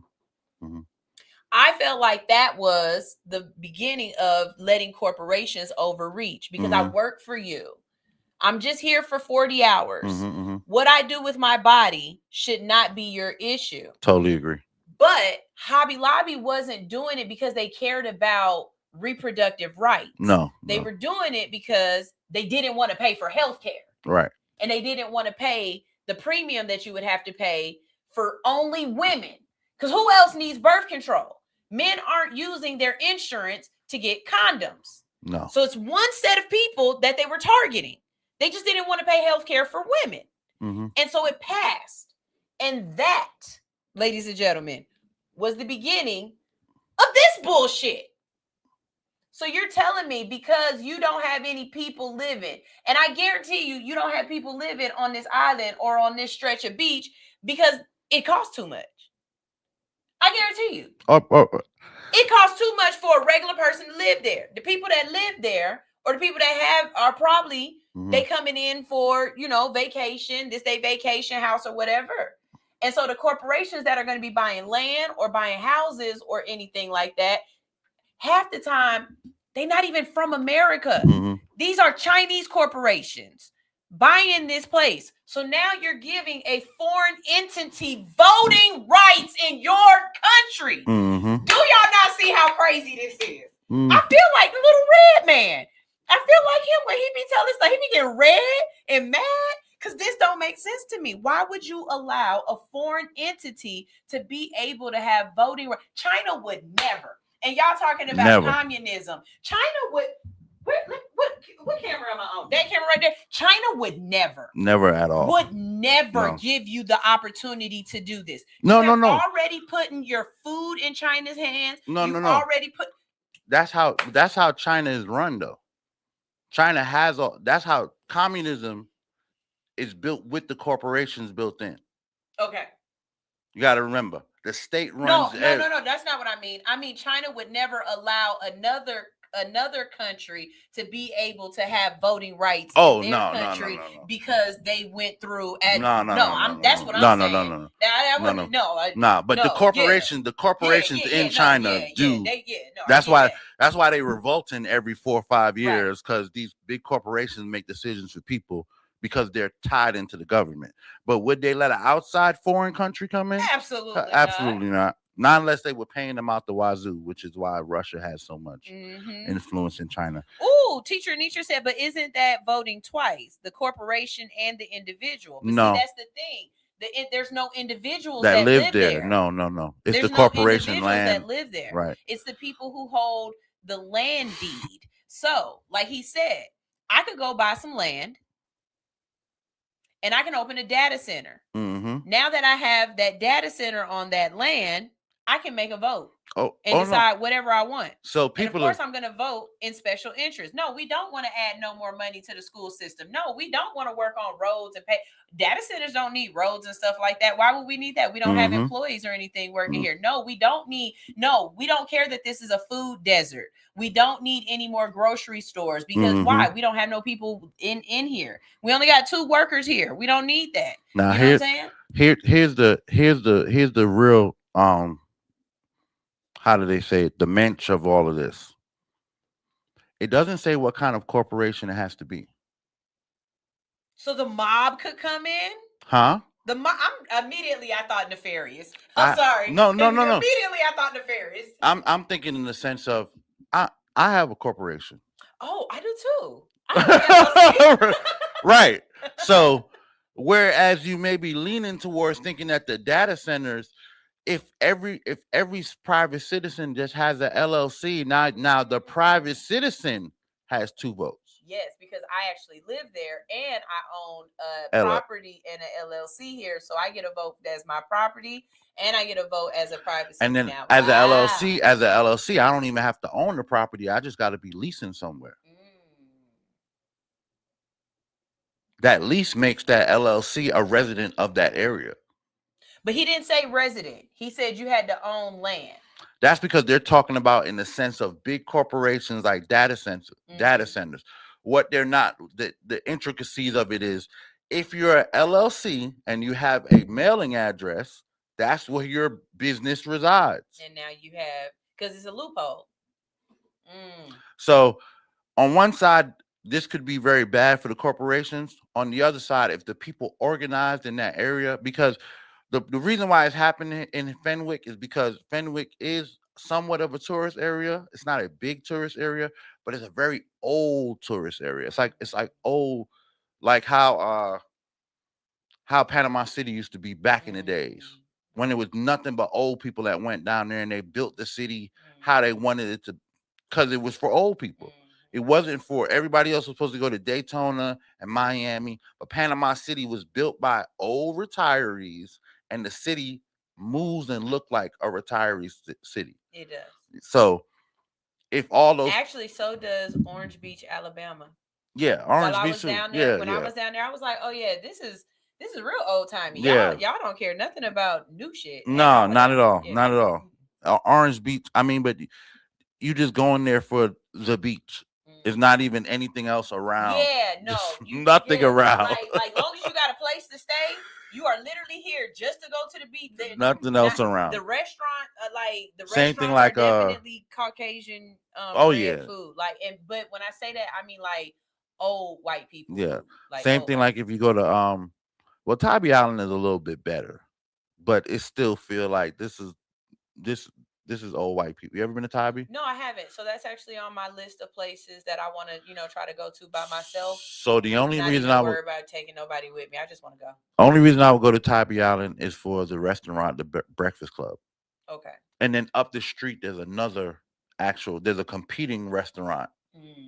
And these two restaurants, when I tell you this is some of the. Go for 2 days just to go eat. Just for the breakfast. Oh, and then if you like seafood, on the way to actual Tybee Island, because it's like an inlet. Oh man, I can't remember it. Alligator House. I think it's called Tim's Alligator House. Anyway, and I ain't no big seafood guy. Okay. But it's like some of the best seafood out there. Yeah. Those 3 restaurants I would go there just for. There's other good food. So when I first moved to Atlanta back in the 1900s, people used to say that Tybee Island was like a really dirty, a dirty beach or whatever, or that it's not a really nice beach to just sit on, or what? Is that true? No, it's just an inlet beach. It's not like it's like Jacksonville. You ever been to Jacksonville? Yeah, but I still don't. What you mean? Like, don't none of these beaches have clear water? None of these beaches have white sand. This is all kind of like man-made beaches. Yeah. Oh, okay. So. Okay. I guess I could understand for people who swim. See, you're talking to somebody who doesn't get in the water. So just being next to the big body of water and, lay a blanket out or whatever, that, we're good. Yeah, I mean. But I wasn't getting in that. No, I grew up in New York, so dirty water was all we knew. Oh, so when I got down south and people were like, oh man, this beach is nasty. And I'm like, oh, this looks just like New York to me. It's just dirty, dark water. But the beaches in Florida, they're clear. They're clear. There's beaches in North Carolina that are clear and pretty. Those are clear water beaches that are wonderful for pictures and shit like that. Okay. You go to Tybee Island. It's 100 degrees outside. Y'all not gonna give a damn what that water look like. Y'all gonna get it. I'm not, but Oh no, you got to get. I'm 2 years overdue from getting in the fucking beach. I need to get my body into the water. Okay, all right. Yeah. Well, hey, if you ever just want to go to the pool, I got a nice little, spot out in Douglasville. Nah, you gotta have put some food on the grill and stuff like that. Unless we can fill up the pool with pink Himalayan salt, it's not the same thing. No, we can't do that. It's not the same thing. But you know what? Since you said that, I know what I'm gonna get you for your birthday. What's that? I'm gonna get you a visit to that spa where you can lay in the big egg bubble. And it's a salt spot, and it allows. Oh yeah. The desensitized. Yeah. I'm claustrophobic. Oh, I did the thing too, and I was like, "Hey, look, I'm good." After about 15 minutes, let me up out of this bitch. Myself no more. Let me up out of this bitch. We not having good thoughts. Right. There's people talking to me. Hey, there's people talking to me in here. Let me out. It's getting too real. I need a therapist in here with me. I need to go. Like that nigga Drake said, I don't do psychedelics because I ain't got time to fucking. Y'all smoke weed for different reasons. Right. I smoke weed because this be talking to me. Mm-hmm. I be smoking weed to shut this Shut up. this motherfucker up. Yeah, I was in that egg. I said, oh, Nah, hell this ain't no. it. This ain't it for me.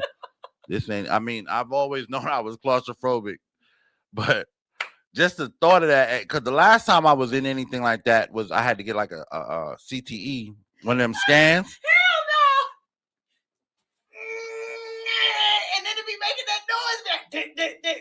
Nigga, when I came out that bitch, because you know they put you in a little gown and shit, right? Give me up. They don't move fast enough when they don't move fast. That shit don't. They don't move fast enough when they let you out. I mean, when they pull that shit out, my gown was stuck to my body because I was sweating like a motherfucking pig in there. I thought I was gonna die in that bitch. You be locked up. You be like, don't move. Bitch, who moving? Don't move your head. Don't move your head. Get me out. Bitch, I'm playing dead in here. So y'all don't think about killing me. And immediately, look, you ain't never had no metal in your body ever. But as soon as you get in that thing, you start feeling it. Thinking it's like, damn, I took iron pills this morning. Right, goddamn. It's gonna suck my blood through my body. This shit, why is it so loud? Why is it so loud? Y'all ain't got no AC in this thing? God damn, y'all right. Took this whole thing and y'all couldn't put no fan in this bitch. Or at least put a little goddamn speaker in that shit. Shit, a hole in the sky so I can at least see something. God damn. That's the first thing I ever. The first thing, anytime I ever get in a car accident, it's the first thing I think about. Shit, I'm about to go in that CTE machine if I want to get paid. This is about to be bad. This is about to be bad. What you think about the new Google search? What's the new Google? Oh, that is all AI. That is all AI. I'm going to ask Jeeves. I'm asking Jeeves. Ask Jeeves still around? Yeah, I mean, it better be. At this point, we're gonna figure it out. I'll go back to Yahoo if I have to. All AI, bro. What I wanted to talk to you about, because we got just a few minutes, but the next show, I mean, they won't be too mad if I'm Nah. They won't be too mad. I think we can figure it out. Anita Grayson. Anita Grayson. Something. Okay, there we go. It'll stop. Anita Grayson, the 60-something-year-old woman who went into the coffee shop because she was mad about her coffee order, and she got into an altercation with the two. The Tim Hortons, and they kill her in the Tim Hortons. They did not kill her. They did not kill her. She didn't die? She died, but they did not, and that has to be the distinction. Okay, so because if we're talking about law, that has to be the distinction. So here's a question: did she die from medical malpractice? What she died from was a pre-existing condition that she had that exacerbated because she walked in there. All right. So this goes back to the same story that we were talking about with the girl who got off the bus and fell and hit her head and died. Had you not put your hands on that little girl, she wouldn't be dead. Had you not put your hands on that old lady. But they didn't. The old lady came into the store. Have you seen the video? Yeah, I've seen the video. So the old lady walked into the store and tried to attack them. And they tried to defend themselves and stop her. Mm-hmm. You see her grab somebody's hair. Nah, yeah, I did see and that. Put she it attacked. In her purse. Yeah, I don't think it's murder. And then she sat down. When she sat down, her body said, "Bitch, you overloaded," and it shut down. Mm-hmm. Yeah, I don't think anybody should be charged for that because she came in the store looking for smoke. Okay. But did she die by these people's hands? Yes. So, who do you think the responsibility falls on? Does the responsibility? Okay. Because she came in the store looking for smoke. Okay. But you still put the body on them? You punched the bitch in the face. She died. But she didn't die because you punched her in the face. She died because she had a heart attack because she was moving too damn fast and she got worked up. I understand that. I didn't get her worked up. No, you didn't get her worked up, but you still threw the punch. She still died. I'm not saying it's your fault that she's dead. Yeah, no, I get that. But I still don't correlate the punch. Like, okay, as an ME, right? As an ME, if I have this body on my table, the punch is not the causation of the heart attack. The heart attack is a cause of heart disease and overexerting yourself in a situation that didn't matter. But it would be the same if she started working out and decided she wanted to go run a damn marathon out of nowhere. Your heart can't take that. The marathon killed you. But the punch didn't kill her. The punch killed you. What say y'all? What say y'all? I'm not putting blame on anyone. Yeah, I'm just saying. I get I'm that just part. saying. I get that. Had she came in there and you let her snatch your hair around and swing you around and walk away, she probably wouldn't have died. But you got to defend yourself. You can't let nobody come in here and just snatch you up. So you got to defend yourself. Okay, in so defending myself, if she would have tossed her around and the girl wouldn't have defended herself and she still would have died, what would have been the cause of death? she killed herself by overexerting herself in that point. So but how is she still not killing herself for overexerting herself when she got punched? Because I had to defend myself. I'm punching you. If you come in here to attack me, when I throw my punch, I'm trying to hurt you. Yeah, but just because I'm trying to hurt you doesn't mean that the hurt is enough to cause terminal I don't damage. know that you got a heart disease, so I'm gonna hit you as hard as fucking possible to kill you. You don't get in fights for anybody to walk away living. No, and I get right. That. So y'all don't. I ain't trying to kill y'all. I'm just trying to. No, I'm not trying to kill nobody. Yeah, I'm just trying to but stop I'm just you saying, from coming. In you the keep moment, coming, I'm gonna keep going. But the moment you stop, I'll stop. I'm good because I'm tired. In the moment of the fight, people gonna choke each other. People gonna do stuff that in the end you're like, damn, I could have really hurt somebody, or I really. Yes, but during the fight, you're not pulling no punches because it's an old lady. I'm gonna knock your fucking block off. And if you die, you die. You shouldn't have came in here trying that bullshit over some fucking $2.39 coffee. Now you a dead bitch. So do you think that the family has a right to call for justice? The family has the right to see that their elderly family member went in somewhere, started some shit, and if the heart attack ain't kill you, the punch should have killed you.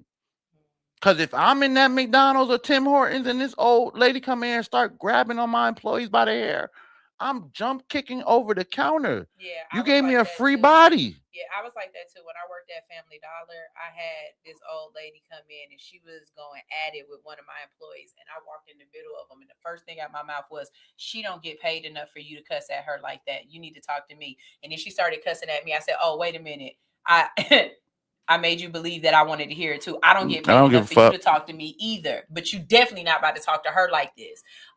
Let me just say this, people, and I go back to this over and over again. We are in a place and time where logic is overruled by emotion and how you feel and what you think. Let me tell you something. How you feel and what you think is just like an asshole. Everybody got one, but don't nobody care about nobody else's except for their own. I don't care about what you think. I don't care about how you feel. That is your asshole. That is your problem.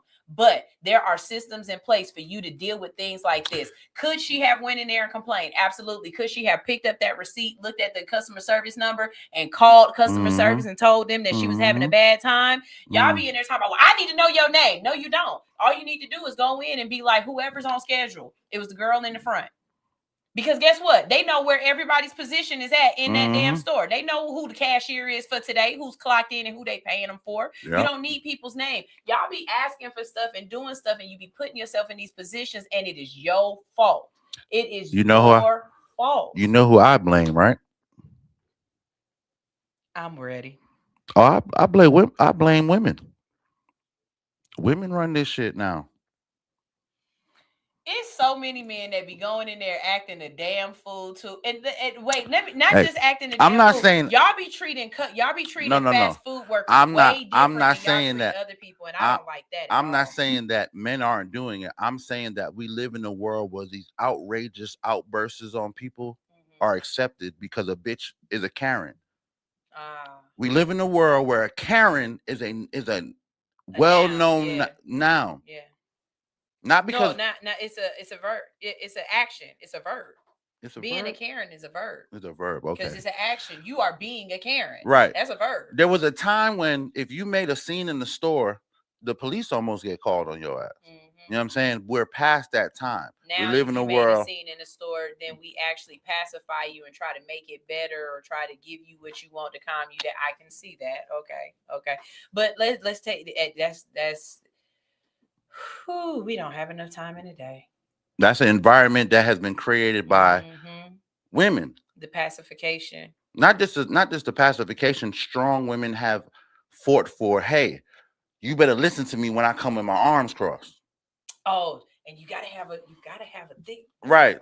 baby. You if you don't do this, if you don't listen to we're me, getting something done. don't let me be recording because I'll cancel your whole business. I'll shut your whole thing down, blase, just because I came in here with my arms crossed and my water bottle in my and my you know what I'm saying? And they think it works. And they think it works. So and when this are allowing it to work. So when this lady walks in here, she thought she was gonna get what she wanted. But there's also a underlining. I'm the elder. You're supposed to do what I want, or you're supposed to respect me. Yeah, that definitely played unmitigated. Yeah, that played into that for sure. I'm sure. That definitely played into it. Yeah, that's one of those things where I've had somebody tell me that they was like, "Oh, because that's an elder, you're supposed to respect them." I said, "They're not my elder." Yeah. And he was like, "But he been on this planet longer than you have." I said, "But if he been on this planet longer than I have, and he was a crackhead the whole time, that don't automatically make me deserve to respect him." No, but I feel like I feel like you walk in the earth, you get the respect. But once you start with disrespect, I don't have to respect shit. Correct. If you come at me with disrespect, I don't have to respect shit. And then what I respect about you only goes so far. Right. You don't get carte blanche. Right. You don't get more respect just because of age. Right. That's my thing. I respect you on the same level that I would respect a baby, a toddler, anybody else. Mm-hmm. Because y'all don't respect kids. That's why I started with babies and toddlers. Y'all don't respect kids enough for me. But anyways, now here we go again. Because you just said if your age doesn't earn you any respect, right? Mm-hmm. Why would I respect the kid? Because that is a human being. They don't respect them as humans. This man, and I'll give you a prime example. I give you a prime example how I mean this. I will be talking about this tomorrow. A doctor is going to jail right now because he did a circumcision on a baby without any local anesthetic or anything. That's horrible, but but it's a lack of respect, thinking that this is still a human. People don't treat babies and infants sometimes like humans, and it's a lack of respect. That's how multiple cultures do it. America's the only culture that numbs, and then most that don't make multiple cultures right. You're literally cutting something off flesh off when of a human when you can ask my mom. I don't even have a penis. I'm telling you, this when I'm thinking about it, I'm like this. Like what I'm trying to say is the penis, especially when it's first born, that's the best time to do that. Whatever pain that you're gonna go through, you're gonna heal through and just grow. Local anesthetics, that's something that is Americanized. You go to other cultures, it's been done for thousands of years, and people have grown up, and it has no kid has ever, man, that doctor circumcised me, and I feel because you don't remember, just like I don't remember, right? But so that don't make it right. So now, but think about it. You're about to add a foreign anesthetic to a child's body. You're cutting his body off of him. It's what's been done forever. That's why I'd rather my son have it in both situations. Don't give that nigga no anesthetic that's gonna have him drowsy for the next 2 days. It's the same thing like when you about to have a baby and you're gonna take this epidural. I don't want my baby drugged up coming out that. It's the same fucking thing. You in a position where this child is very vulnerable, and you about to add an extra anesthetic just to cut a piece of skin off. Cut that nigga's skin and get it done with. Don't give him this drug that's gonna have him drowsy for the next day, and y'all wondering if he's lethargic, and now we gotta put him in the ICU because we don't know how his body's gonna react to this drug. Just cut the nigga's skin. That's why it's been done that way forever, because we got a newborn baby. We're not taking no extra risk by adding drugs. What I think is crazy is they wait till they turn 13 and do a moil, call a goyim and do what's called a moil. That's Jewish people getting. That's a grown man, and you're gonna put some icy hot on it, some numbing agent, and then you're gonna cut. Now that's different. But a baby firstborn, cut that nigga, peel that shit off, get it over with. We don't need to add no more drugs. I'm sorry. I promise you. It'll be all right. This is All Hustle No Fear on Hits 92.3. It'll be all right. He'll be all right. Little nigga be all right. I'm all right. We all right. We all right. I don't even remember what the hell that was. This is Hits 2.3 coming up next. We got the Goat Shop, and they're gonna be talking about them crazy ass Knicks. I know they are Knicks fans. Knicks fans. Knicks fans, because y'all going in. Y'all, why are y'all being mean to Cavs? Never mind. All hustle.